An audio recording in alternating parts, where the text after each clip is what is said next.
Baik, Assalamualaikum warahmatullahi wabarakatuh. Saya Yan Prasetya Basrun dengan NIM 2165013, kelas A, angkatan 2021. Pada video kali ini saya akan membawakan materi pertama dari mata kuliah mikrokontroler untuk dosen pengampu di sini, dosen Pak Eri Musyar Hasiri. Baik, langsung saja ke materi. Di sini ada pengertian. Mikrokontroler adalah sebuah perangkat elektronik semikonduktor yang mengintegrasikan sejumlah fungsi ke dalam suatu chip IC atau integrated circuit dan dirancang untuk melakukan tugas atau operasi tertentu. Pada dasarnya, sebuah IC mikrokontroler terdiri dari satu atau lebih inti prosesor atau CPU, memori RAM dan ROM, serta perangkat input dan output yang dapat diprogram. Karena sifatnya yang terintegrasi dan kemampuannya untuk dikustomisasi sesuai kebutuhan spesifik, mikrokontroler sering digunakan dalam spesifikasi sistem tertanam. Kemudian ada embedded system atau sistem tertanam. Sistem tertanam atau embedded system adalah sistem komputer yang didesain untuk melakukan tugas tertentu dan biasanya terpasang pada perangkat elektronik, kendaraan, dan lain-lain. Sistem ini terdiri dari perangkat keras dan perangkat lunak. Perangkat keras dalam embedded system meliputi mikroprosesor atau microcontroller dengan penambahan memori eksternal, input-output, dan komponen lainnya seperti sensor, keypad, LED, dan LCD. Sedangkan perangkat lunak embedded system berfungsi sebagai penggerak pada sistem. Perangkat lunak embedded system biasanya disebut firmware, karena perangkat lunak tipe ini dibuat ke ROM, EEPROM, atau memori flash. Sekali program dimasukkan ke dalam perangkat keras, maka tidak akan pernah berubah kecuali diprogram ulang. Kemudian beberapa karakteristik embedded system tertanam adalah yang pertama ada fungsi spesifik. Dibandingkan dengan komputer pribadi yang dapat menjalankan berbagai aplikasi berbeda sesuai keinginan pengguna, sistem tertanam melakukan tugas atau fungsi khusus yang telah ditentukan sejak awal. Kedua ada efisiensi.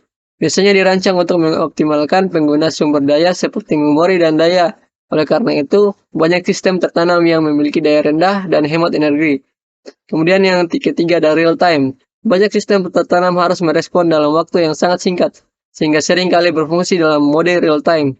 Keempat ada ukuran, biasa sangat kecil dan ringkas tergantung aplikasinya. Kemudian yang kelima ada biaya, dikarenakan fungsinya yang spesifik, banyak sistem tertanam yang dapat dibuat dengan biaya rendah. Dalam pengaplikasiannya, pengendali mikro yang dalam bahasa Inggris disebut dengan microcontroller, ini disebut dalam produk ataupun perangkat yang dikendalikan secara otomatis seperti sistem kontrol, mesin mobil, perangkat medis, pengendali jarak jauh, mesin, peralatan listrik, mainan, dan perangkat-perangkat yang menggunakan sistem tertanam lainnya. Kemudian, penggunaan microcontroller ini semakin populer karena kemampuan yang dapat mengurangi ukuran dan biaya pada suatu produk atau desain apabila dibandingkan dengan desain yang dibangun dengan menggunakan mikroprosesor dengan memori dan perangkat input dan output secara terpisah. Di sini ada perbedaan dari microcontroller dan mikroprosesor. Di sini microcontroller atau MCU, microcontroller unit, berfungsi utamanya yaitu dirancang untuk mengontrol perangkat atau sistem tertentu seperti peralatan rumah tangga, mainan, kendaraan, dan lain-lain. Untuk komponennya biasa memiliki CPU, memori RAM dan ROM, dan input-output dalam satu chip. Bisa juga dilengkapi dengan fitur tambahan seperti ADC, DAC, timer, dan lain-lain. Di sini ada kegunaan, cocok untuk aplikasi tertanam. Embedded system di mana fungsinya spesifik. Kemudian daya dan kecepatan umumnya membutuhkan daya rendah dan kecepatan lebih lambat. Untuk mikroprosesor atau MPU, microprocessor unit, di sini fungsi utamanya biasanya digunakan sebagai otak utama dalam sistem komputer. Untuk komponennya secara umum hanya bersih CPU, memori, input dan output, dan fitur lainnya bisa terletak di chip atau modul lain. Untuk kegunaannya digunakan dalam komputer pribadi, server, workstation, dan sejenisnya. Untuk daya dan kecepatan umumnya lebih cepat dan membutuhkan daya yang lebih besar dibandingkan microcontroller. Kemudian di sini ada contoh bentuk microcontroller dan di dalamnya terdapat RAM dan ROM, parallel input-output port, special function block, CPU, oscillator circuit, ADC atau analog digital converter, timer atau counter, interrupt control atau DAC yaitu digital analog converter. Berikut ini adalah diagram blok dan struktur mikrokontroler beserta penjelasan singkat tentang bagian-bagian utamanya. Yang pertama ada CPU. CPU adalah otak mikrokontroler. CPU bertanggung jawab untuk mengambil instruksi atau flags, menerjemahkan decode, lalu akhirnya dieksekusi, execute. CPU menghubungkan setiap bagian dari mikrokontroler ke dalam suatu sistem. Fungsi utama CPU adalah mengambil dan mengkode instruksi. Instruksi yang diambil dari memori program harus diterjemahkan atau melakukan dekode oleh CPU tersebut. Kemudian ada memori atau penyimpanan. Fungsi memori dalam mikrokontroler sama dengan mikroprosesor. Memori ini digunakan untuk menyimpan data dan program. Sebuah mikrokontroler biasanya memiliki sejumlah RAM dan ROM, EEPROM, dan lain-lainnya. Atau memori flash untuk menyimpan kode sumber program atau source code program. Kemudian yang ketiga ada port input-output paralel. Port input-output paralel digunakan untuk mendorong atau menghubungkan berbagai perangkat seperti LCD, LED, printer, memori, dan perangkat input-output lainnya ke mikrokontroler. Kemudian yang keempat ada port serial atau serial port. Port serial menyediakan berbagai antarmuka serial antara mikrokontroler dan peripheral lain seperti port paralel. Kemudian yang kelima pengatur waktu dan pengatur dan counter.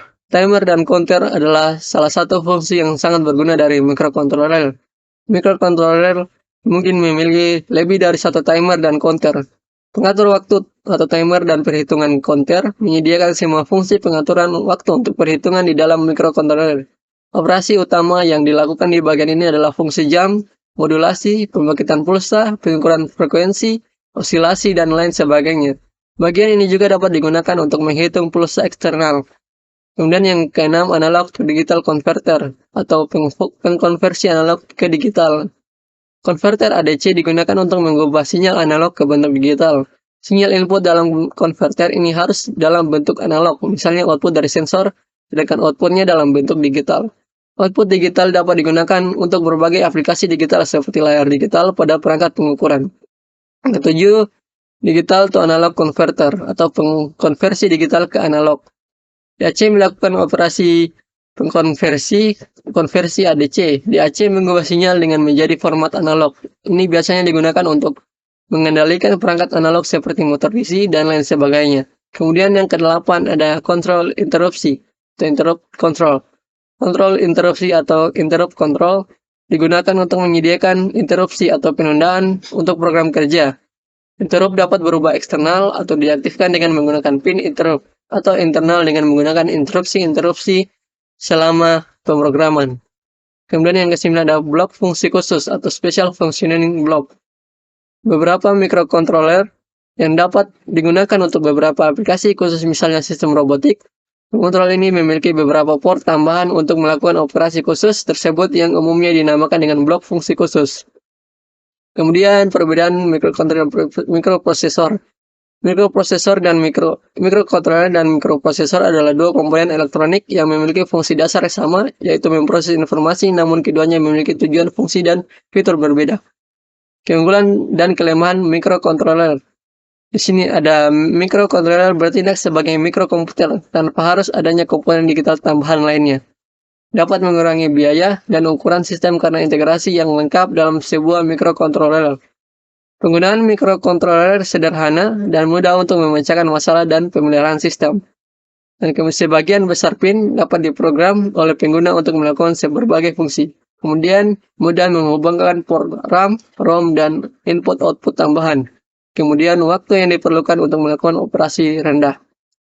Kekurangan dari mikrokontroler di sini memiliki arsitektur yang lebih kompleks daripada mikroprosesor dan hanya melakukan eksekusi dalam jumlah terbatas dalam waktu yang bersamaan. Kemudian kebanyakan hanya digunakan dalam peralatan mikro atau peralatan kecil. Kemudian tidak dapat terhubung dengan perangkat yang berdaya tinggi secara langsung. Baik, cukup sekian materi yang saya bisa bawakan. Jika ada salah kata mohon dimaafkan. Saya akhiri dan ucapan wabillahi taufiq wal hidayah. Wassalamualaikum warahmatullahi wabarakatuh.